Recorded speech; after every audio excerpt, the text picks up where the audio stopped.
আমার কাছে কেন জানি মনে হয় এবার রোজার মাসটা খুব জলদি জলদি চলে যাচ্ছে। তো রোজার মাসে প্রতিবারই আমাদের বাসার পাশে যে এতিমখানা আছে সেখানে হচ্ছে এতিম বাচ্চাদের আমরা ইফতার করাই। তো আজকেও খুব জলদি জলদি বের হয়ে গেলাম ইফতারে কি খাওয়াবো সেগুলো অর্ডার করতে। সো হ্যালো এভরিওয়ান, আসসালামু আলাইকুম, welcome back to my another new blog.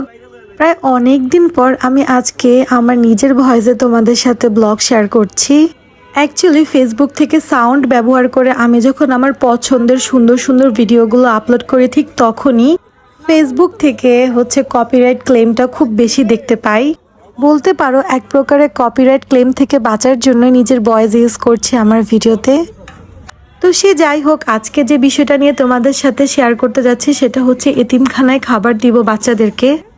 তো এখানে বেসিকলি 2 দিনের ব্লগ। তো প্রথম দিন আমি হুজুরদের সাথে কথা বলি যে এখানে কতজন স্টুডেন্ট আছে এবং কতগুলো খাবার আমাকে দিতে হবে এবং কোন ডেটে আমি খাবারটা দিব, কারণ ওনাদের অনেকগুলো শিডিউল থাকে, অনেক মানুষ খাবার দেয়। তো প্রতিদিন হচ্ছে কেউ না কেউ দিয়ে থাকে, তাই আগে ভাগে হুজুরদেরকে বলে নিতে হয় যে কবে আমরা কোন দিন খাওয়াতে পারি। তো হুজুরের সাথে আমি সবকিছু কথাবার্তা বলার পরে আমি হচ্ছে বিরিয়ানির দোকানে যাই, ওনাদেরকে অর্ডার দেই বিরিয়ানি। অ্যান্ড এর পরের দিন এসে আমি হচ্ছে বিরিয়ানিগুলো কালেক্ট করি। বাট আমি প্রথম দিন কিন্তু বিরিয়ানির কোয়ালিটি এবং কোয়ান্টিটি চেক করে নিয়েছিলাম যে কতটুকু দিবে, কি দিবে না দিবে। রোজার মাস থাকায় আমাদের আশেপাশে বিরিয়ানির হাউসগুলো অনেকগুলোই বন্ধ হয়ে আছে, আর অনেকগুলোতে পেঁয়াজ আলুর চপ বিক্রি করছে অনলি।